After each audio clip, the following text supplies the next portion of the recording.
Ma mission TV, le miroir du monde. Oyebi kombo bakmo benga héritier mikolo te.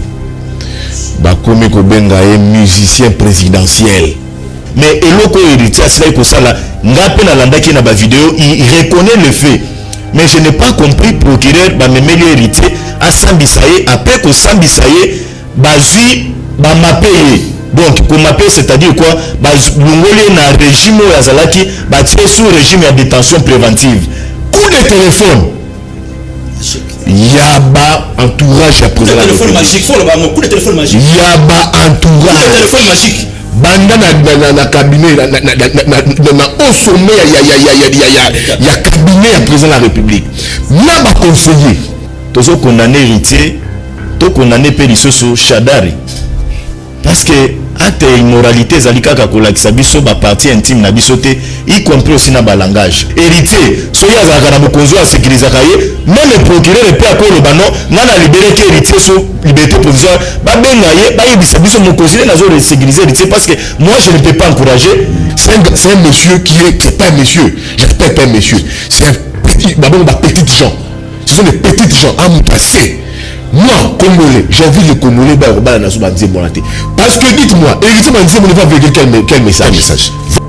Nous sommes dans un pays au point mort d'état zadé. C'est l'absence de l'État. Oh, nous sommes c'est l'absence de l'État, l'état zadé. Il y a une autre qui monte dans tes mains. Et si l'Iman Mokonzi a côté jamais boloko. Tu veux pas qui la porte à Makala. Moi Mokonzi a côté jamais boloko. Soit côté papa va sous Mokonzi te. Tout le monde parler. Tout comme ça colo. Nous sommes dans un pays où la justice est corrompue jusqu'à les pinières. Nous sommes dans un pays où les juges, les magistrats sont en train de faire des concussions. Sur les journalistes, il a ces informations, qu'est-ce qu'il y a eu? On se diriger à la prison Makala, mais tant que tu as rompu Moulard, on a reçu un coup de fil. On a tout un coup de fil à Nini, après c'est un touté, mais Balobi a qui est tout droit on a pas qui na prison. Alors que document avec le code ça na prison, ils allaient qui déjà na maboko à Jawana, na registre naie. Sur le botali ba image ou héritier zo sepela à Jawana pas dans la Katsuana. Il y a absence d'état total.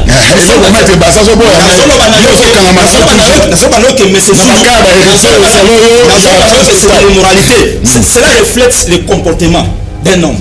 Mais ça c'est un cas grave pour ce pays. Donc à ceux qui n'a makala, à ceux qui n'a pas na bataille, ba libérer et va dans la prison, moi na mokonza ko takabolo côté. Mec Mukeba qui défend les valeurs, qui dénonce. Aujourd'hui, il y a la liberté provisoire. Liberté provisoire. Héritier en plein maca, même pas maca là, c'est grave. Pour la beauté à Lukambo, héritier, il fallait qu'il ait 4 jours dans maca là. Procureur ou un dossier à héritier, même à ta soro zaki injonction, soro zaki injonction te, Congolais alignement na dossier et qui ne soka. Et ce qui est de grave, koyoka na kati ya mutuka, bazo saluer ba autorité, ba yebisa biso autorité ni nazam héritier. Papa na yena ni oya za autorité en boko pour na lo betino, mwana mokonzi akota boloko te. Ma mission TV, le miroir du monde. Voilà. Batata ba mama bandeko mbote bipai biso bozwi libaku ya kolanda biso na zana esengo ya koyeba ke boza ebele libosa ba etano na bino ike pona kolanda Canal Presse oyo ekangi masolo na kati ya ngoma mokonzi Kinshasa. Canal Presse pa wapi tobeta kantoto na etutu na makameta bongo politique, économie, sociale, culture, sport parce que ezali Canal Presse économie nyo surtout tobeta ka ntoto na etutu na kati ya Canal Presse ekangi masolo soko zangi Canal Presse mokolomoka tuka journée na yo ekozala bien te benga moninga loba na Canal Presse et c'est bandi na Canal King Télévision bande ko batali mbote. C'est parti pour 45 minutes de direct na Canal King Télévision. Merci na équipe technique Koupar Bola tongo baza déjà Koupar Bola lobezaki 1-1 bino bata fait club se plaît makas na salarié Renaissance ya Zoya. Voilà Koupar Bola, Freddy Takidi, Rodi Louadio, Msimbi Amavinga, Mike Mwaka, Serge Makoso, Samson Ilunga, Gim pour tous les grands maestros maestro tala équipe technique oyo bako permettre ngai na koma na banda kuna bino na ba condition oyo et elongo bani. Le rendez-vous est à Ndeko Zulu chaque jeudi et chaque vendredi pour nous représenter bino Canal Presse oyo ezal lelo oyo na Kinshasa comme étant le meilleur magazine oyo ezolanda ma partout toujours c'est la paix sondage eza ko bima kakate au sala noki na sondage pour ceux qui Canal Presse te ba sondage na nwezalaka ya lo okuta. Alors to bandi quelques informations au tozanango na tongo ya lelo projet à budget exercice 2020 déclaré recevable na Assemblée nationale pe batendi yango na commission Ecofin pour na étude moko approfondie. Modernisation ya foire internationale ya Kinshasa bientôt un plan de déguerpissement na appartement à motel Fikin ezabongo na table ya Jean-Félicien Boussa. Journaliste menacé na digital Pero Louara na baninga na ye bazabongo sous la protection ya CNDH. Ngobila investi secrétaire permanent à PPRD na occasion na Shadari Kousikou à répondre na ba détracteur na yen à Lobi Bongo l'heure des hyperkits a sonné. Il pensait que le groupe de Kabila allait partir mais nous sommes toujours là. Ils ont insulté Kabila quand il était président et ils continuent toujours à l'insulter. Nous n'aurons pas peur à marteler coup sur coup, exhortant les militants de son parti à ne pas se laisser intimider. Wana Biloko ya Shadari. Après Jean-Pierre Bemba, na coordination, il y a la Mouka Mouzitou à cause de commande samedi prochain. Après province ya Olomami et comme bon province ya Ituri et pas wapi gouverneur Jean Bamani Sabalongolié na ba député provinciaux suite ya mosomoko ya défiance sur 28 députés provinciaux 27 bandimaki motion ya défiance wana kaka moko nde mutu aboyango parmi ba grief oyo baza kofunda bongo Jean Bamani sa et zabongo likambo ba député provinciaux ba accusé yeke ateki illégalement 12 lingots d'or oyo police militaire à Kanakiango na profit à État congolais. Na sport match remis pour na Lina Foot lobby na stade de Martyr Derrick Motema Pembe FC Renaissance un but partout, tous les détails tout à l'heure na 12h45 na émission Moundé na sport na Kanaki télévision Tolobela Ma Asano. Lelo Bandeko Batali deux titres ndeko dominer émission na biso. Est-ce que na République démocratique du Congo tokoki kolobasusu likambo tali bongo moralité ka ya gouverneur ya vice-gouverneur ya Bakongo na Langanzembo héritier Watanabe Torobeta Ntsoto na etutu budget déclaré recevable. Est-ce que Ekosala bongo exécuté à 100% pour tout mona ba promesse salama ebele na ba gouvernement ba yaka kotika ba budget kasi ba salela yango te oyo ya ilunkamba. Est-ce que Ekosala bongo exécuté yango Torobeta Ntsoto na etutu na ba mabianga na biso o kala mingi te bokomona bango na kati ya plateau. Mais avant to tala maso na biso to sa bongo na maître Fiston Okuna, un des avocats. Il y a Mike Mukebai au topese mbote. Mike Mukebai place à Zabon, la prison centrale à Makala. Maître Fiston Okuna mbote. Mbote ndeko. Bon, il paraît aux informations que Banalingwa la bazo ça la marche moko pona Mike Mukebai. Banalingwa la kakati un petit correctif. Oui. Mais Bana Kinshasa parce que Mike Mukebai a reflété valeur il y a République démocratique du Congo. C'est dans ce sens que Bana Kinshasa de manière générale, lobby que il faut marcher contre la justice en deux vitesses.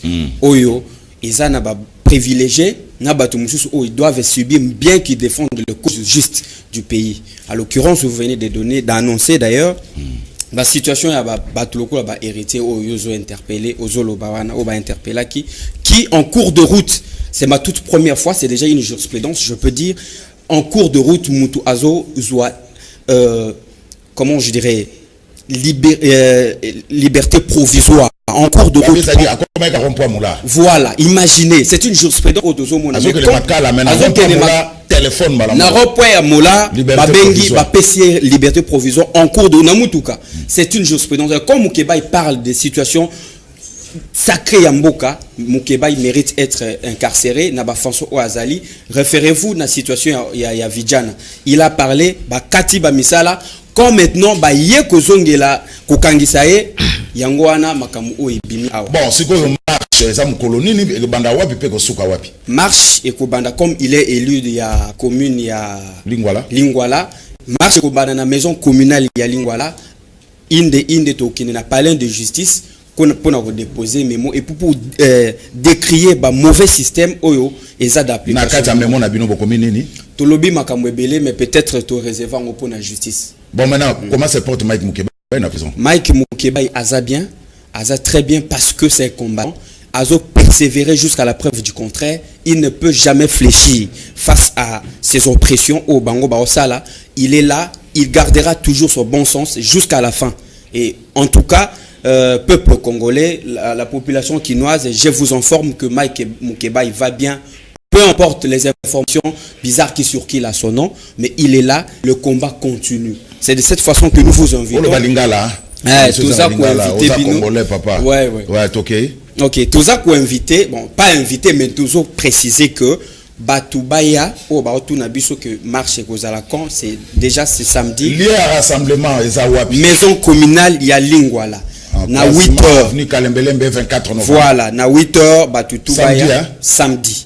Samedi na 8h, croisement avenue Kalembelembe na 24 novembre, maison communale Lingwala. Beaucoup de gens marche inde tina palais à justice. Palais de justice. Et pas beaucoup remettre mémo. Bon, procès à Mike est suspendu. Pour quelle raison? Non, il y a moi toujours le bac, toujours décréter justice en double vitesse. Parce que dans la procédure normale, et c'est là qui déjà nous to attaquer qui déjà, mais bazo répondre vu injustice au bango, bazo privilégier bato mususu. Parce que y a le ba makambo solo, makambo o etalimbo kapombo kende liboso, azo bima témoin gênant pour na bango. C'est de ce sens-là que to kende le mukolo ya samedi ko annoncer ensemble na ba ndeko tout au bakozala. Donc, rendez-vous est pris samedi 8h, il y a rassemblement dans la maison communale à Lingwala, croisement, il y a venu Kalembele maintenant 24 novembre, et puis la population, il y a Lingwala, il y a la population, la commune Moussous, Mike Mukeba, poids, marche pacifique, inde, tina palais à justice pour nous retirer un mémorandum. Ok, pour confirmer, tout informa qui hôtel de ville batu babanga telo ko tu kotambola ndenge bango batambola kana ko to samibe côté biso to informa ki bango toza na ba précis ba accusé de réception bango pe l'état ngwana soki akolinga akoya ko accompagner biso soki alingite biso to ko sa musana. Merci bandeko batali to ko yamba maître Fiston Okuna azali bongo un des avocats à conseil, il y a honorable Mike Mukeba élu, il y a commune, il y a Lingwala, Mike Mukeba courage, plus aux la prison centrale à Makala, tout ça simanayo, tout ça continuer ko soutenir yo. Merci. Nandengo continue à côté la canal Kin télévision, na ebi kina tango yo, ozolanda canal Kin télévision mingi pena canal presse. Mbote honorable Mike Mukeba. Alors tokota sikoyo na kata émission na biso tozala ba mabianga mi awa maître Bazin Pembe azabongo coordonnateur ya structure les changements. Dynamique, le changement, c'est maintenant. Dynamique, le changement, c'est maintenant. Allié, il y a cash. Mbote maître Bazin Pembe. Mbote Ndeko Zulu et Mbote Penaba co-débatteur au Tozali na bango na plateau à télévision. Merci maître Bazin Pembe. Pembe ni na yo Mboda FCD. Bazin na FCC parti à Pierre Kangou Diambayi. Mbote Mboda. Mbote Ndeko Zulu, tozo pesa mbote na mwana mboka Pierre Kangudi 47 métier hyper intelligent. Mais bata FCC ba pesa na liboso mbote na autorité morale. To pesi mbote na Pierre Kangudi pas autorité morale. Mbote na Pierre Kangudi Ambayi. Italio hein. Voilà, alors tozana Ari Mansoula IDPS le peuple mbote.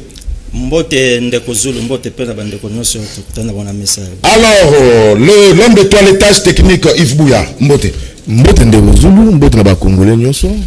Ya ngomba ville à Kinshasa na o bazela na mikila poto. Mbote na ba prisonnier politique tout. Na ba prisonnier Makala, mbote na honorable Mike Mukeba. Et pendant na déjà. Na sepeli makasi neti lelo ba ringwala ba porter combat na e. Ba soutenir Tina Suka. C'est une façon pour dire pour la roloba que combat na ye eza susu ya ye mon côté et dépasser ba frontière et le monde anda konaye et comme combat ya ba congolais généralement. Voilà, merci Yves Bouya, l'homme de toilettage technique. Alors, Tobanda, émission na image moko, nani atongi na rond-point, il y a avenue Kabambar na beau marché, Serge Makoso Bilili.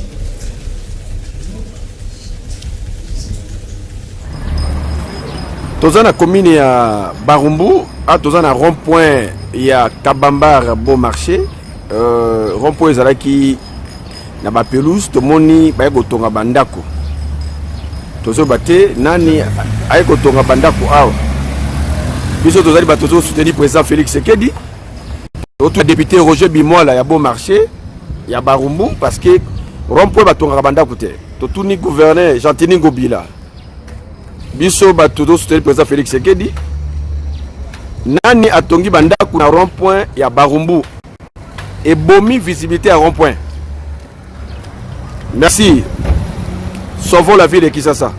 Député Roger Bimola, il y a commune, il y a Barumbu.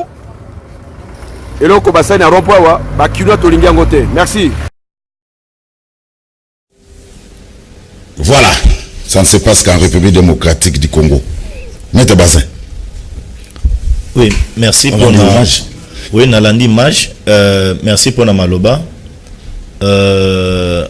Si je me rappelle bien, tant que nous avons une période de campagne, c'est là qu'il y a 2-3 images que parcours il y a honorable Roger Bimola na programme d'action na yo azalaki nango pona Barumbu parce qu'il faut qu'on rappelle qu'il y a Azali Eli à Barumbu na c'est là comment na ye ko défendre Mordikis comment ko améliorer image ya Barumbu comment ko ya na esprit mususu ya sika mais je comprends que yemoko siko azoza la rattraper na biloko asilaki koloba yemoko azoko kisa yango te là je peux pas m'imaginer que n'est toujours mon ba image ezali ko le kabongo député oyo yekuta ko telemela yango mais yaki notonga mais là moi je me limite pas que pas honorable rejeté nazo kende tout droit et pas ba konzi ya assemblée provinciale ya ville à Kinshasa et sengeli pe ba député wana ba s'en saisir d'office na dossier wana ba interpeller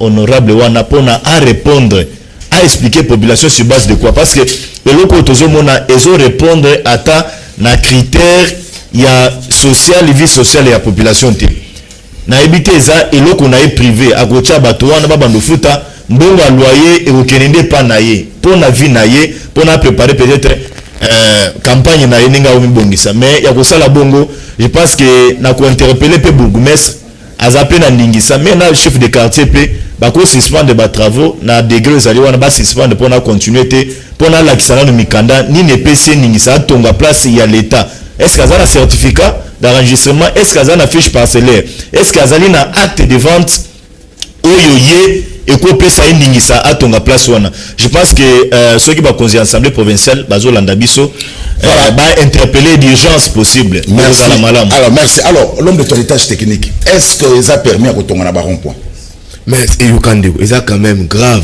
et pas mon tour à gouverneur à ville qui prétendait il y a cause à la gouverneur à ville à Kinshasa ça a s'illustrer immoralité c'est de l'immoralité donc yo yebi ke koto yo eza rond-point donc rond-point yo ozo kotonga na rond-point wana entre Kabamba na Bon Marché oyo kotonga oyo chanda kona yo eza immoralité so nazo mitu na question ce qui monsieur Roger Bimola azalaki akoma ki soit gouverneur à ville à Kinshasa et nous a ndengeni amotonga partout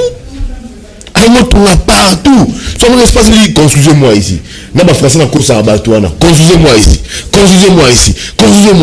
c'est la relève de l'immoralité il faut ba travaux ba suspendre neti ndekunanga bazan lobby ba suspendre yango même si on a certificat il faut ba suspendre ba travaux oyoyo ba musala oetika rompre wana et respirer visibilité la mo ezonga yo kotonga esika wana dis-moi siko d'abord tu tues la beauté ya rompre Bon Marché wana ozo boma yango image ozo boma yango so et puis on le ratongi wana on dira tongi ça la ba galerie ils a ba galerie à tongi ba beza so ba maison de jeu boy ya le bazana mbongo belé la famille na bango mbele soki bango ne bakolo William Bott c'est William Bott bana mbongo belé na niveau papa mukoso 60 ans il faut tu ba maison de jeu pas yembo abeta ba jeu kuna 60 ans papa mobimba cha maison de jeu pour y habiter ba jeu kuna alors il vous bouya merci alors mboda poto sidisa nande komanza la poto sidisa si je tokota na si je mususu pourquoi na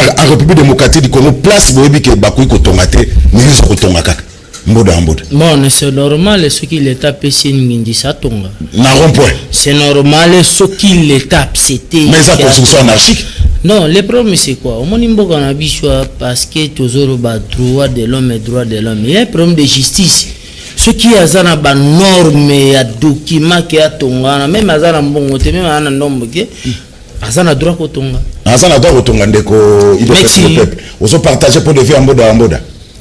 Bon, ndeko zolo moni tango biso loba ka IDPS le peuple tango tozolo loba batu bakanisa ka tout ce que nous déclarons nous sommes des fous. Nous serons des fous respectés dans ces pays. Nous, IDPS le peuple, nous serons des fous respectés, disait Henri Langlois. Au moni et je l'accuse nous sommes dans un pays au point mort, l'état athée. C'est l'absence de l'État. Oh, nous sommes c'est l'absence de l'État, l'état athée.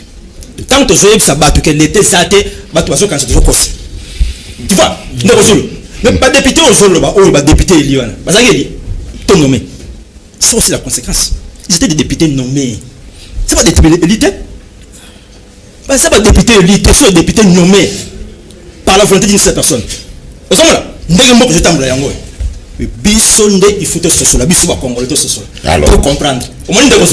Donc, nous sommes dans un pays au point mort. Voilà. Merci Ndekonangai Henri Manzola. Alors, tokena thème Soussou, est-ce que le long de la République démocratique du Congo tokoyi kolbaso likambo ya moralité ka ya vice-gouverneur ya Congo central pe héritier Watanabe. Héritier Watanabe alanga nzembo monene na mboka na biso oyo toyebaki grâce ya Ngama Makanda Werason mais asali pe nzela na ye lelo azo asali pe kombo na ye na niveau ya musique ya Congo mais voilà un scandale éclatant au grand jour na ba vidéo oebimi ba interpella qui est kasi tangu azokende na prison Santana Makala na rond-point ya mola téléphone eleli singeleli héritier azonga zo liberté provisoire akenanda kuna meliba champagne Serge Makoso image héritier Watanabe. Le plus compliqué du monde, le boss live. Bota rendre parquet indi quoi. L'homme le plus compliqué du monde.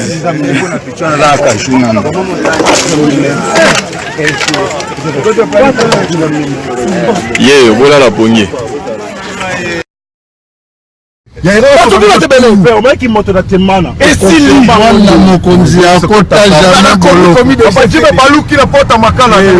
Mwana mokonzi akotaka jamais boloko so akotaka bapapa bayesu mokonzi te tozonga pale tokomisa nkolo tobayeba chena.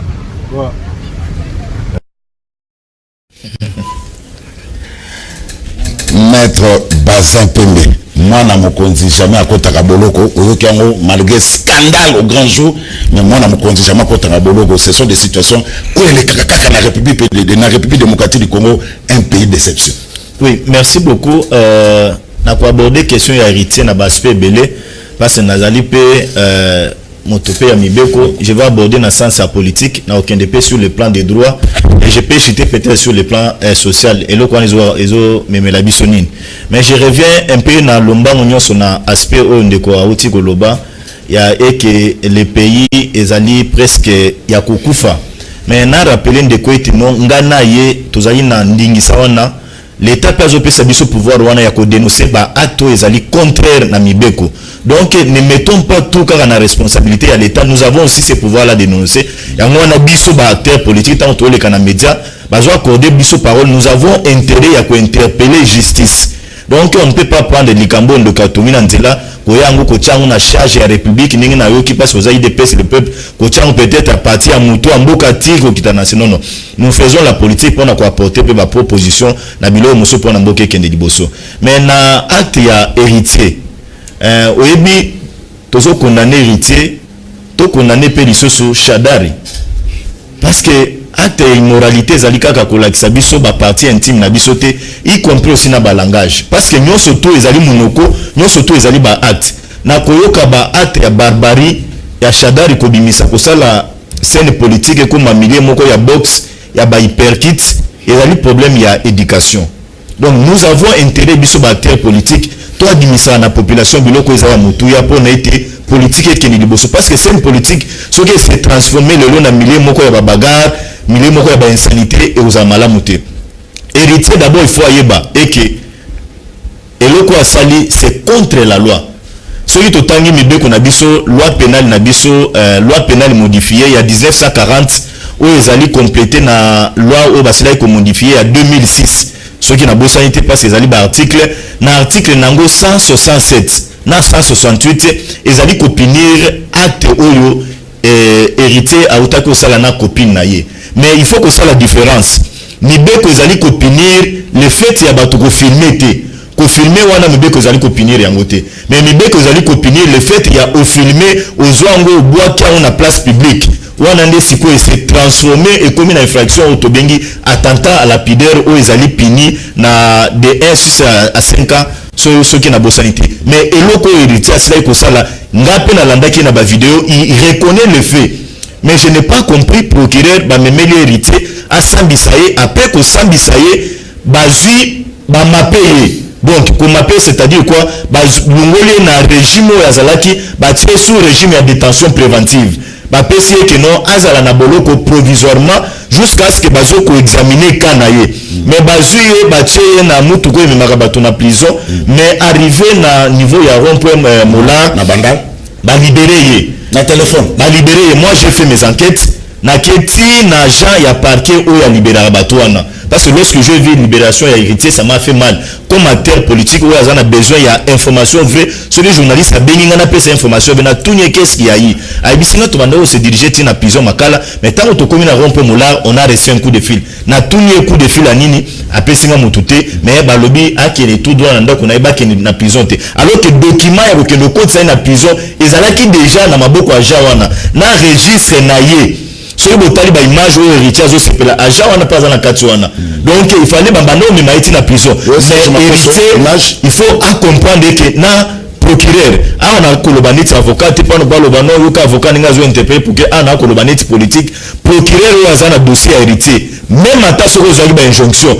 soko zo ba injonction te Congolais linga mona dossier et qui netina soka et ce qui est de grave koyoka na kati ya mutuka bazo saluer ba autorité bayebisa biso autorité ni nazam héritier papa na ina ni oya za autorité amboko opona lo betino mwana mokonzi akota boloko te parce que biso to yebetino ba konzo bazali bana na bango yosu batika lo sa ba acte immoralité te héritier so ya za kana mokonzo a sécuriser kaye même procureur pe akolo bano ngana libérer que héritier sous liberté provisoire ba benga ye bayebisa biso mokonzi na zo sécuriser héritier parce que moi je ne peux pas encourager acte immoralité au grave et il a eu l'accès à partie intime à moto. Donc, procureur a continué dans le dossier. Tout le dossier à la classe sans suite. Merci d'avoir le tribunal. Alors, Moda, donc, na Congo, na RDC, Moutakoko Sala, na Augusto Lingi, à Rotambola Naye, Ndenge Babotaye, à Kokiko Sala, intimité Naye, na Miso Bato, mais sur Asaka, na soutien, Mouta aussi Bazate. Tout le monde n'a pas hérité Watanabe.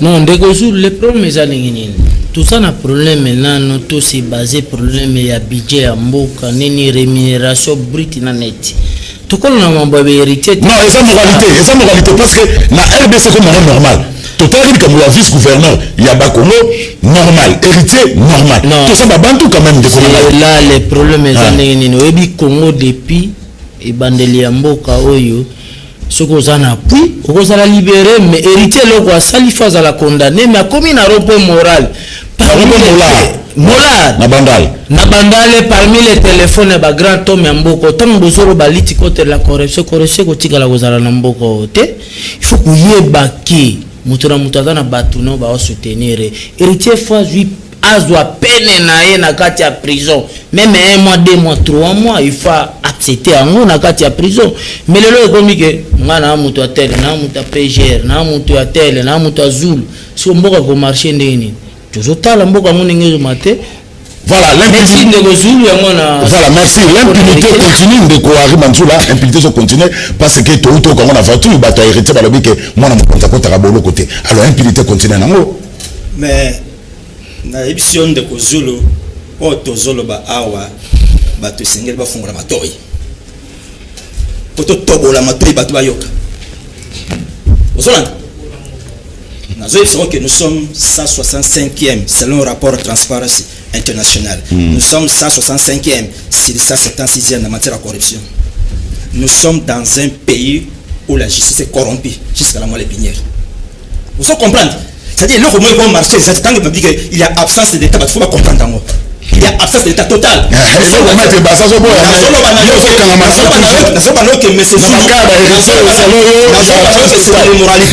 Cela reflète le comportement d'un homme. Que ce soit homme politique, acteur politique, c'est le comportement. Les professeurs nous disaient qu'en sociologie, les problèmes sociaux sont totaux et globaux. Et là, le problème, le problème, c'est qui court avec les mineurs. C'est le problème. On va gouverner tout ça. C'est des problèmes. Mais à la base, l'immoralité, c'est nous-mêmes, les pays. Donc nous sommes dans un pays où vous avez un SMIC de $2. Vous comprenez? Un pays, 2 340 000 km², 4 fois la France, 80 fois la Belgique, 26 fois l'ensemble des pays de l'Union européenne, avec un salaire minimum garanti de $2. Vous comprenez pas les anglais? Mais normalement, il y aura un centre de ressources, madame. Vous comprenez? Vous avez un policier qui vous touche 130 000 francs. Mais détachement de plus de 5 000 policiers, nous devons avoir $500, nous policiers, et ces policiers, vous se promènent avec des armes. Létales, bien sûr. Des armes létales. Des AK, des armes 126. Vous comprenez? Le prêt à commettre le forfait. Donc, je vous dis que nous sommes dans un pays où la justice est corrompue jusqu'à la moelle épinière. Nous sommes dans un pays où les juges, les magistrats, sont en train de faire des concussions jusqu'à la moelle épinière. Qui peut accepter ça? La conséquence, nous sommes nous devons qu'il y ait un rond-point moulard. Quand il y a des députés provisoires, ça veut dire quoi? C'est l'humiliation. Mettre pour le bâtir. C'est l'homme des droits. Pour le bâtir, c'est opérateur économique. Il sait ce que le président Sota a dit lors des 49e anniversaire de notre pays à l'indépendance. Le président Sota, ce sont plus aux magistrats. Le président, ce n'est plus aux magistrats. Corrompus. Les magistrats qui font coupables de concussion. Vous l'avez bien noté. Ouais, donc ça, la justice est devenue au service des nantis, au détriment d'un peuple. Et vous allez dire que nous sommes un pays. Merci. Cité. Pour citer, ce sont des choses que nous devons sanctionner. Dans un pays qui se répète, tout comme on a vu le Congo. Vous souvenez-vous ce qui s'est passé en Ukraine? Un grand musicien en Ukraine. Peut-être la musicien en Ukraine. Fitina.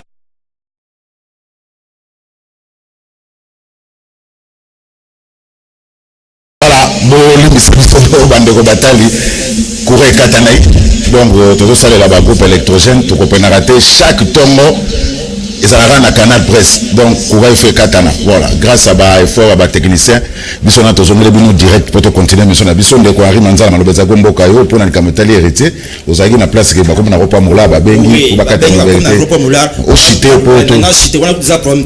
Mais le problème c'est quoi? Le problème est que je vous disais que en Ukraine il y a un musicien monko. En Ukraine, un musicien, à celle qui m'a hérité sanitaire, mais condamné 15 ans de prison, ferme.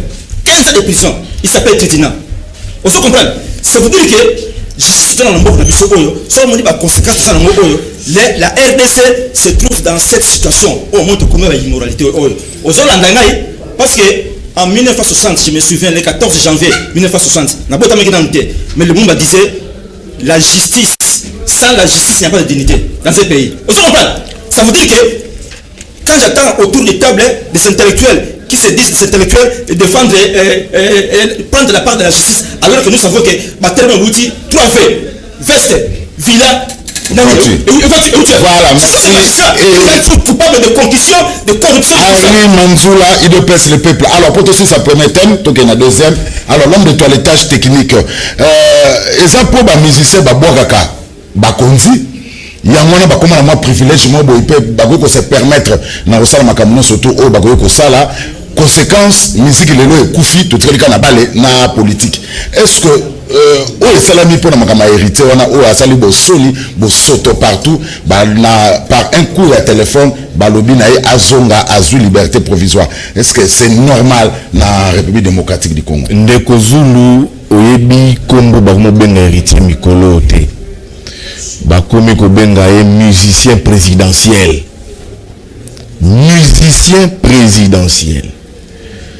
donc la makambande ko balona kata plateau immoralité. Un musicien azoko filmer ba eba sexuel là et transformer coup que longina le monstre.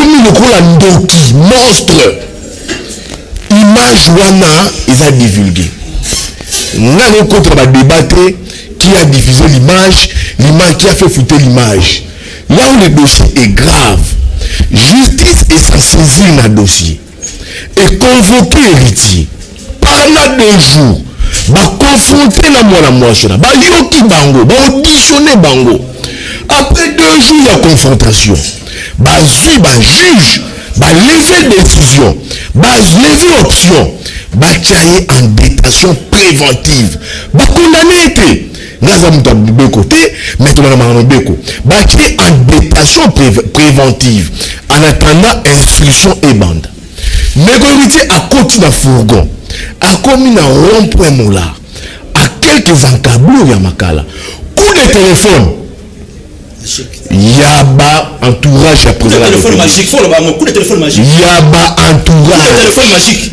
banda na cabinet na au sommet ya cabinet à présent la République na ba conseiller ils ont interféré face à la justice. Les politiques interfèrent face à une décision de la justice. Les politiques, état des droits. État des droits, l'état des droits, l'état des droits, l'état des droits. L'état des droits aujourd'hui, la justice, et ça, il nous s'en est. Les juges prennent une décision. La majorité va en prison. La politique doit s'interférer la décision judiciaire. Il y a des soucis. Mais il faut abîmer. Dites-nous maintenant, en quoi est-ce que héritier Watanabe, qui s'est transformé en démon, un démon quoi, qui s'est transformé en démon sorcier, est-il différent avec de Mike Mukebai? En quoi? Mike Mukebai qui défend les valeurs, qui dénonce. Aujourd'hui, ils sont la liberté provisoire. Liberté provisoire. Héritier en plein maca, même pas maca là, c'est grave.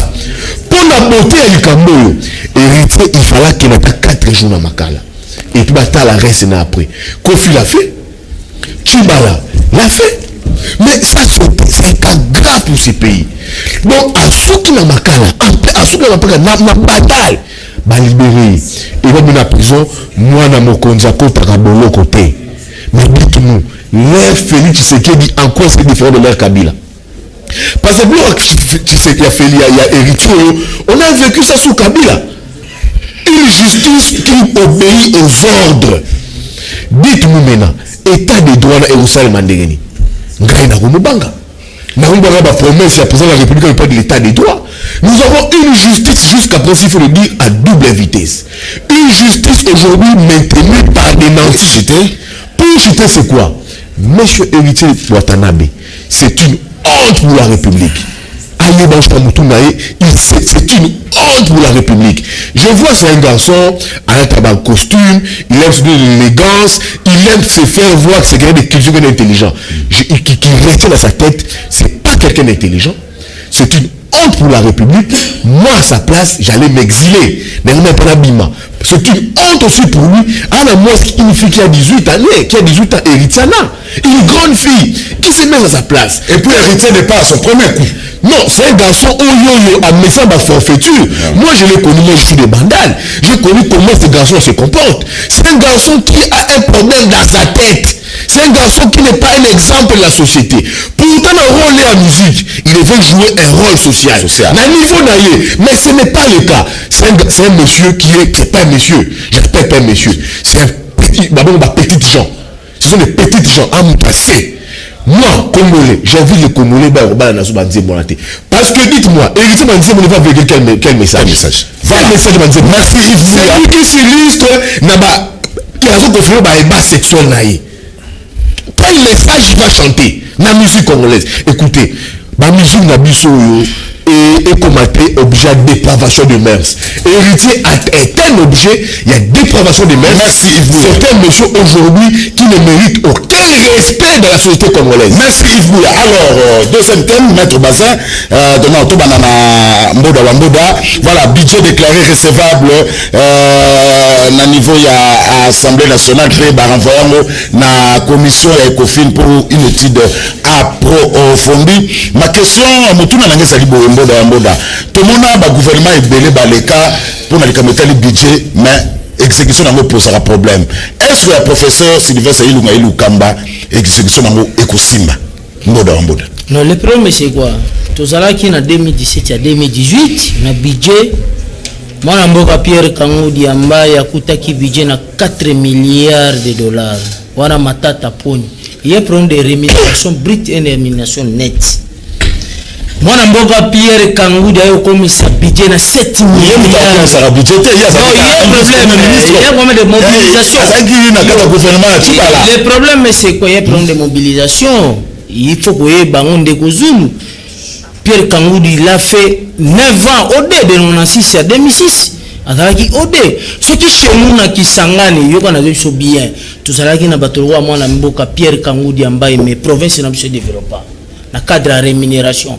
Parce que nous avons rien. Ba manisa là na kisangani ba motion ba longolier. Akena ituri ba longolier. Ça fait à so coopérer bien té na ba député. Est-ce que budget o ekozala exécuté? Il y a pas de mobilisation, même si Kangudi a même à Longwa, même si au gouvernement Sotana entre au Chikokota, Namona Mboka Pierre Kangudi, c'est différent. C'est pas dire que Kangudi, on a monté à ça l'administration, c'est différent. Il faut comparer Mwana Mboka Pierre Kangudi Ambaye à ça l'administration gestionnaire. 90% na kati ya répondre à la question dans laquelle il y a la plus apologie, il y a Moutou.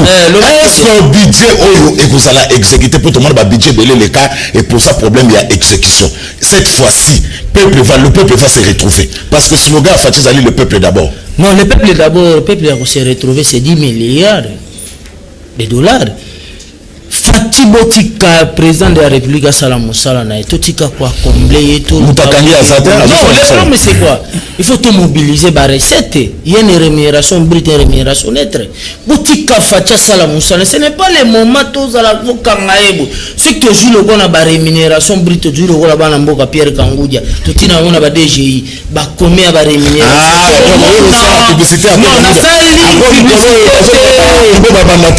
C'est lui le coordonnateur mandataire na kati ya FCC. Il faut que tu aies un moutou non c'est Pierre Kangudi Ambaye. Merci Mboda. Il moutou c'est un grand pété. Zéro de Gozulu. Cité na kena. Azo bisayo moutou on a ces blagues. Même Lelo Vital les caméras regretta comme on Mboka Pierre Kangudi. C'est un tête hyper intelligent. Merci. Blague était. Merci. Gozulu nazo cité.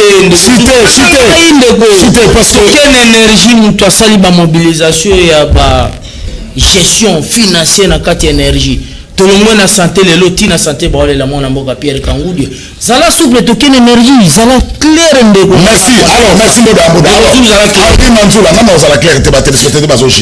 Est-ce que cette fois-ci le budget sera exécuté? C'est ça où me te posera problème. Ndeko Zulu c'est une distraction. Ah, budget à 10 milliards distraction. Et le peuple il dépasse le peuple. Budget vu la Paris à 10 milliards. Rappelez-le. Budget vu la Paris c'est 10 milliards. Je te rappelle, lorsque la conquête de l'espace avait commencé entre les Américains et l'ex-Union soviétique, les Américains avaient besoin d'un président lucide, un homme d'un grand esprit, qui allait doter les États-Unis d'un grand budget. D'un grand budget. Nous sommes un grand pays, 80 millions d'habitants, 10 milliards. Ça la campagne. Bandeko Wasali campagne balobi budget à 86 milliards donc 5 à 5 à 10 à 5 à 5 ça fait 43 milliards n'est-ce pas 43 milliards mais babandi à 7 milliards bamoni simbité puisque budget Bruno Chibala je vous rappelle il y a 7 milliards babandi à 7 milliards bamoni simbité ba bati 10 milliards c'est de la distraction mboka lokola Congo RDC et le Makasi 10 milliards. Et les gens se félicitent. Au moment où nous sommes au Bamba Lobaki qui président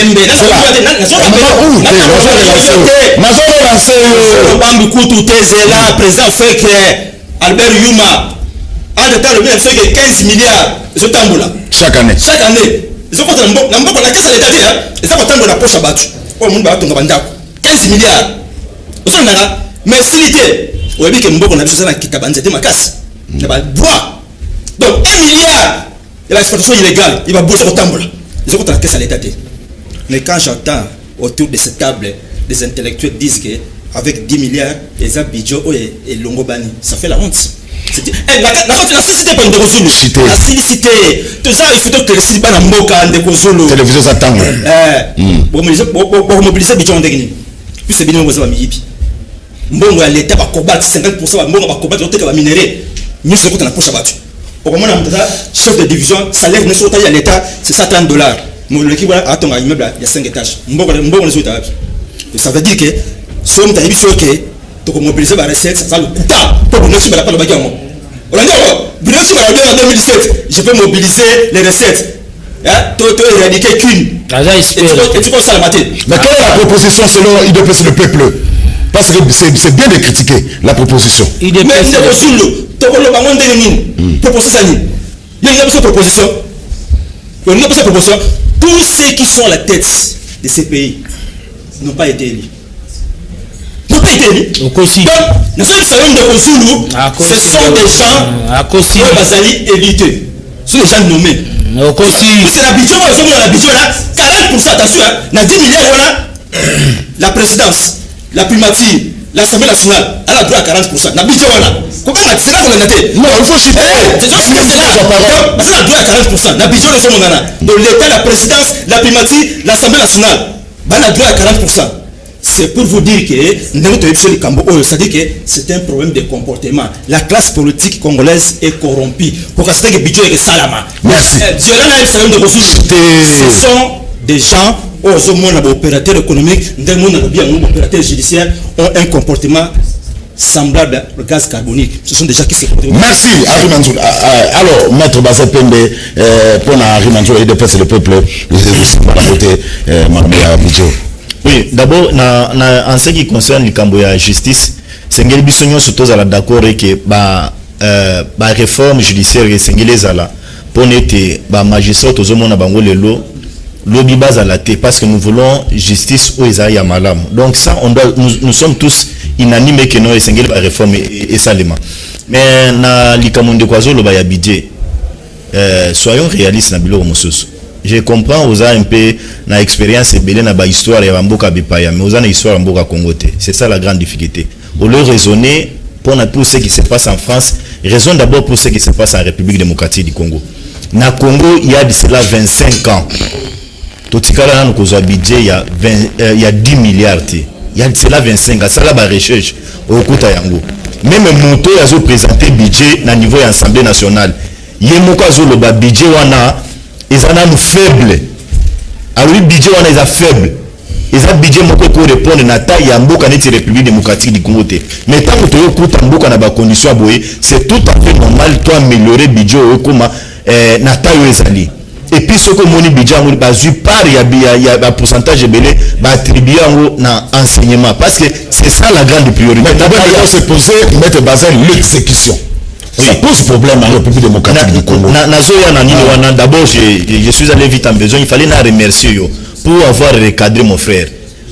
Analyser, mais chuter par les propositions. Journaliste a rappelé propositions vous n'avez pas répondu à la question. Mais en ce qui concerne Makamba Luzolo, cette histoire revient plusieurs fois. Mais il ont cambaillé quoi lobby. A-t-il un mécanisme en place? La proposition d'abord, parce que là, il y a l'ingito sévertueux dans la matière politique.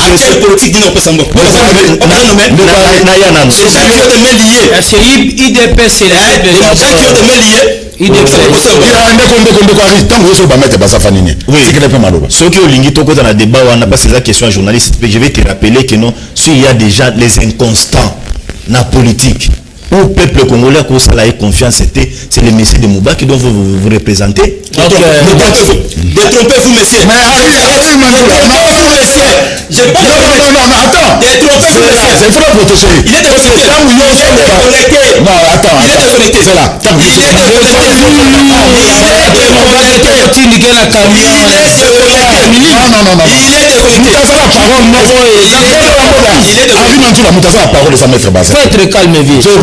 Les peuples d'abord, ils dépêchent. La cité. Sans argument. IDPS c'est le peuple. Jamais.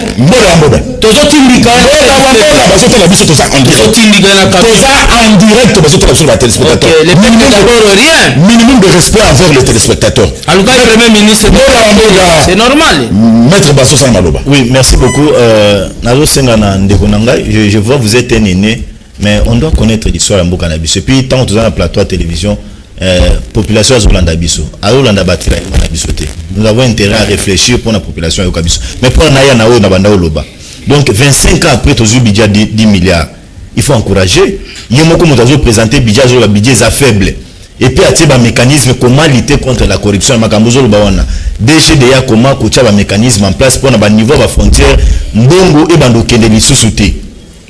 Na niveau ya DGM, il faut mettre un mécanisme en place pour n'être et déstabiliser biso lisoto inflation on est à l'isosauté corruption on est à l'isosauté il a un de raison il a raisonné sur biloko nyonso wana après c'est par exemple blessé ko landa qui est donc c'est pour vous dire il faut analyser avec des propositions mais je viens à l'iloko na bando yebisa parce que toujours ça la politique faut yebisa population ndeko ozo représenter Mubake il était dans l'IDPS Tshisekedi il était parmi les inspecteurs où Etienne Tshisekedi a demandé la confiance. Mais lorsqu'il... Non, un inspecteur, donc, ma collaborateur, en d'autres mots, voilà, mettre dans un pays. Tant qu'on a salué confiance à Moni, après décès, il a fait Etienne, paix à son âme, Kabila Bengissié, il a vu d'abord, au lieu de la parcours politique, il a sali Domengo, il fallait avoir. Mais ne sachant pas que Kabila a dribblé, à qui a dribblé, c'est pourquoi la frustration, on a le long de besoin, mais la bus en plateau de télévision. Mais moi, je peux vous dire ceci, je peux vous conseiller ceci. En ce qui concerne la République démocratique du Congo, donnons la chance. En ce qui concerne l'exécution à budget, je suis rassurant, na comment la bonne foi, et surtout, retenez ça surtout que le peuple congolais maintenant a combien veillé. Il surveille tout à la loupe. Donc je suis confiant qu'il va exécuter. Et puis, il y a amélioration à budget. Et Maître Bazepé, merci pour la précision. Alors, l'homme de toilettage technique, budget en wana et qu'il y a na commission Ecofin, mais Ari Manzoula a vraiment pour naïe budget que ça exécuté. Est-ce que c'est loyal? Parce que dans le budget que budget a exécuté, dans le budget que budget même si c'est recevable, mais c'est un budget pour la distraction. Voilà. Alors c'est un budget pour la distraction. Est-ce que 10 milliards pour une grande nation comme la République démocratique du Congo vaut la peine? Il faut dire. C'est la moi toilettage technique. Na mwende unanga comme mboda zo komisa biso kangodia wa et tout consort kangodia des exemples à société. C'est hyper intelligent. Kangodia a exemple à société. Kangodia au siège appartient à l'enseignement. Ngai ba source nangai. Je suis auprès de qui a son le prix c'est à 250 000 $. As un ministre à budget. A soumis le port de meuble tout na kati. Quel est la source nanga? Donc on est en coin, ils ont sur renseignement, na coin enseignement Chaba. Voilà. Il a fallu que la ministre a budget pour son Malupang. Voilà. C'est ça le ministre a budget pour son Malupang. Voilà. Parce qu'il n'avait plus d'argent. Non. Par terre. Donc pour le budget, nous avons clair que il y a distraction. Nous avons d'abord une économie non diversifiée. Une économie qui repose sur les minerais. Aujourd'hui, on va vous parler de 10 milliards. On va mobiliser ces recettes là comment? Tout le temps, la régie financière, il y a toujours des mains, il y a la politique qui vient puiser dedans. J'ai lu le budget, ils allouent un montant pour la CNSA. Une institution où le papa le Lankoï n'existera même pas. Mais à Kalami, comme sur une boutique, mais on a eu de l'argent pour l'institution, le fonctionnement de la CNSA. Dans le budget, il fallait suivre le Tundula. Dire la carte à budget, on doit allouer 233 millions de dollars pour l'enseignement. Et ça va poser problème. Parce que les régies financières, vu mobiliser la recette, nous serons dans l'incapacité. Il y a mobiliser ne fût que 233 millions de dollars pour l'enseignement de base. De 3. Nous avons une institution budgétivore, des institutions budgétivores. Les gros de notre budget et qu'il n'y aura plus dans l'institution. La présidence, 40%. Le Parlement, l'Assemblée nationale, gouvernement, primature. 40%. Les gros du budget et qu'il n'y aura d'abord dans 4e institution. De 2, on aura encore le président de la République avec la besoin de gratuité enseignement. Il faut 233 millions et qu'il y a gratuité enseignement. Le reste du montant, et ça n'est pour la boca. Et ça là est l'eau comme roté. C'est pour dire quoi? C'est là où je veux chiter. Le mariage Kabila Félix, c'est un mariage antisocial, contre nature, un mariage à distraction. Les preuves sont là. Ces garçons, c'est un fou. Ces garçons ont raison à Ramabé. Ces garçons ont planté Mars. Regarde ce que FCC cache dans le monde démontré. T'as là propos lobby à Chandari. Papa Mkolo. Qui c'est qui professeur, ceux qui n'ont pas la politique, IDPS. Qui a proposé Bandara d'Abazolobara? Nous, l'un des hypertites politiques a sonné. Est-ce que la population congolaise, les Congolais, ont besoin d'attendre la baliver noana? Il y a FCC cash. Kaboul a joué demain après-demain.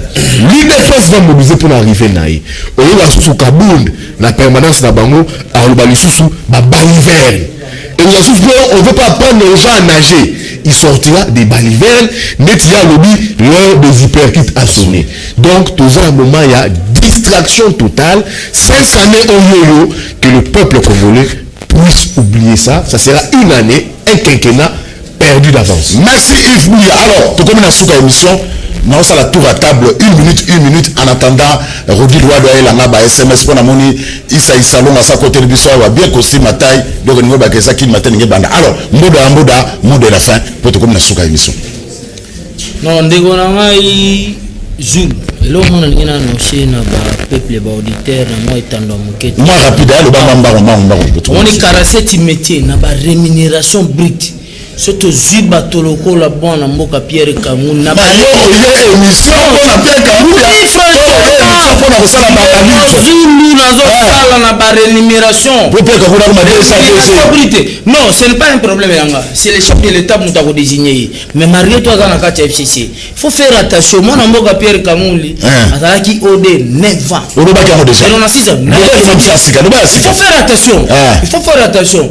Les problèmes na kati ya dialogue FCC caché tozala ini. Omoni loko leki lobi na Katanga balobi il faut que chasser bakasa enyo so na kati ya Katanga. Il faut que faire attention. Oui. Mama Kyungu elingo sunga mambo Kyungu. Batuloko la Kyungu so itolobi totinda bango ba FCC qui na ces pays. Il faut quoi arrêter na bato ba Kyungu. Eloko sala biluba kati na 93. Les gens ne comprennent pas. Bazolanda Kyungu. Il faut quoi arrêter na moto Kyungu. Moi, je suis que ces pays. Merci. Je suis Joseph Kabila que ces pays. Yende Babandaye. De Gozul, il faut arrêter Kyungu. Bon, une minute. Oui, merci beaucoup, Mendegozulu. On a rappelé qu'il y a un débat aux alliés. Peut-être pour M. Azolo, pour exemple, Libanda. Mais je dois rappeler que le 17 février 2002, c'est ce que Dakar Singam pour l'Alliance sauvegarde et dialogue intercongolais. C'est ce qui a été traité de tous les mots d'oiseau. Traître. Mais on voit que les coqs chaque prof, c'est les traîtres qui l'ont emporté. Au moment où on a débat, voilà. Les gens qui sont battus, mais parce que la maîtrise dans notre il faut au lieu de nous faire ces émissions, tout le monde hospital. Il faut que ça la plateforme. C'est le peuple. Tu dans la plateforme.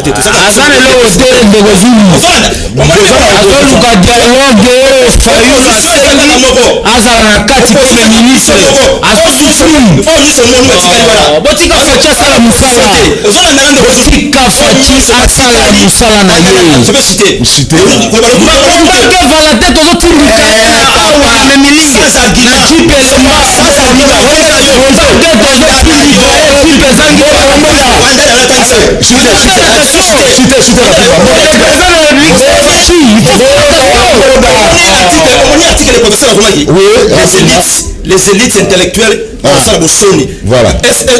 On est article le potentiel comment qui c'est ces élites que j'ai trouvé sur la table ici. Ce sont ces élites ici, les élites qui font la honte. Voilà. Donc tu vois qu'il y a même ça qui n'a pas de consul opposition ils ont le sous-souté. C'est comme tout le monde au bac. Voilà, le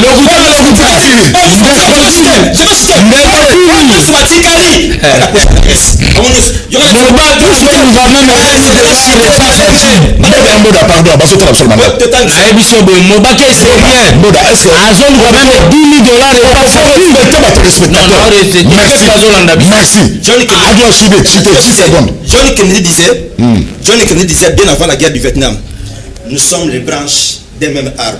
L'arbre s'appelle Tshisekedi. Et nous sommes les branches des mêmes arbres. Il dépêche Tibala, il dépêche Tshisekedi, il dépêche Kibasa. Sauf nous. Merci. Alors, merci beaucoup. On a rappelé que moi, je suis Nazali, coordonnateur à Dynamique, les changements, c'est maintenant. Donc, il y a un plateau à télévision, au classé parmi les élites, il y a un plateau. Donc, comme vous respectez mon bac, j'ai aussi les gens derrière moi qui me respectent. Donc, il faut tous se respecter dans un plateau à télévision. Nazali, élite, modèle, pour la constance, mais en ce qui reste, donc, moi, je peux que demander au peuple congolais. Tout ça, la confiance dans l'institution, tout ça, la confiance au président de la République, parce que nous constatons en lui une bonne fois pour l'émergence de la République démocratique du Congo. Et le reste, c'est à saluer mes co-débatteurs dans le plateau à télévision et puis je remercie Ndeko Zulu pour l'invitation. Merci pour la précision, merci pour la conclusion, merci Maître Bazin. Alors Yves Bouya, aussi c'est émission. L'heure est grave, au moment que mariage FC Kabila Nakash n'apporte rien au pays et ils ont bloqué Mboka. C'est un budget qui ne sera jamais réalisé. Je pense qu'aujourd'hui, le seul point de sortie des crises, parce que les pays sont une crise, mais la crise est là, la crise persiste, c'est le plan de sortie des crises de la MOCA. Aujourd'hui, il faut mener la réforme, il faut des élections anticipées. Élections anticipées, ça veut même bouer des sauvetages pour la Félix, parce qu'il a une majorité parlementaire qui ne contrôle pas. Même sa vision ne pourra pas passer dans FCC Oyoyo, basant la querelle Barona Bango. Donc, comme aujourd'hui, il faut divorce, mais seulement, il faut passer dans la discussion pour mettre une réforme et projeter perspective et élection crédible en 2023. Donc on continuera toujours quand la CENI proclame des résultats, il y a contestation. Et puis quand la CENI envoie les résultats à la Cour constitutionnelle, la Cour constitutionnelle elle a un but pour rendre ses arrêts unique. Donc aujourd'hui, les plans de sortie des crises de la MOCA qui convient les enfants, fils et filles de Congolais autour d'une même table pour discuter pour l'avenir du Congo en 2023, c'est très important. Et aujourd'hui, c'est aussi capital que le mariage FCC Kabila connaisse, FCC Cash connaisse, soit Kabila Félix connaisse un divorce.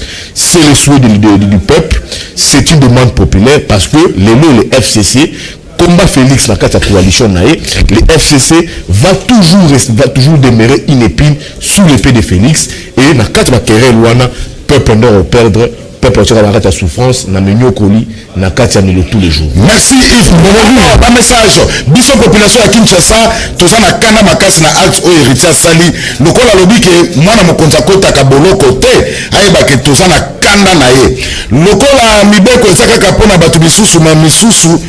Mais merci Mukebai asala eloko te bakangiye mais héritier asali buso babatikiye merci mokilezo continuer tokota la suka ya héritier Watanabe héritier merci lokola okomi mwana mokonzi asala oyo alingi kosala mais ayebake azana ligne moko na DJ Arafat azala président oyo eza basine attend de la fin ya vie na ye azala président biso bana ligne wala nyonso toza sima ya honorable Mukebai Nkoso abanga te toza makila na ye abanga te ndeko Zulu bozobomba pona nini eza ndeko tel mutu abengaki bozobomba pona nini eza pasi pe mawa héritier au-dessus de la loi na boyi nasali censure koto na boyi kolobake na boyi kotana kombo ya mutu okomi oyo abengaki na téléphone pona héritier wana tant parce que on n'a pas de preuve voilà. Mibeko ya tango ya Kabila na ya Fati différence eza wapi alors que Fati alobi ye aye na changement yango yonde oyo ba kumiseli biso ndeko Zulu tuna moto ya cash $9 ya basoda ekenda wapi oyo ye azokomisa pouvoir biso pasi pe bana ya basoda tozana kanda na pouvoir oyo pour la injustice contre mibali na biso ndeko Zulu qui ont le pouvoir d'envoyer et d'extirper bato na prison eza pasi c'est ça l'état de droit made in Congo.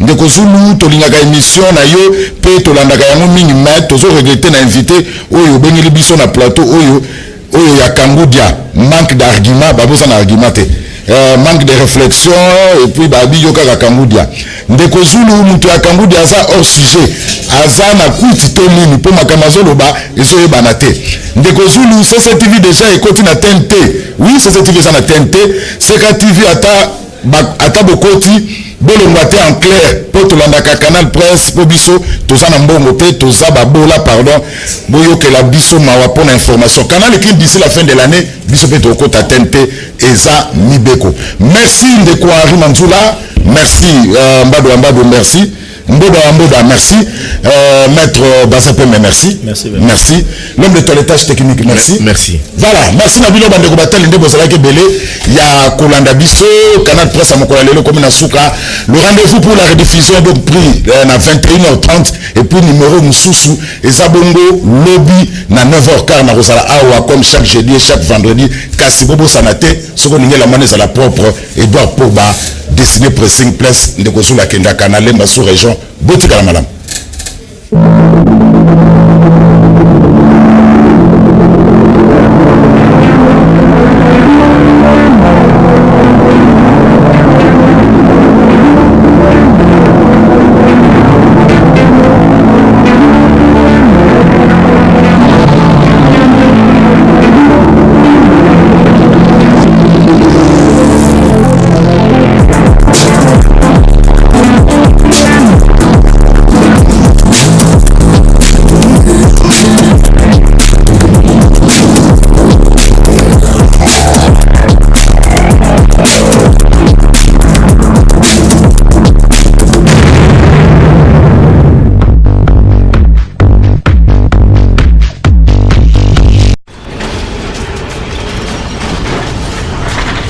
Ma mission TV, le miroir du monde.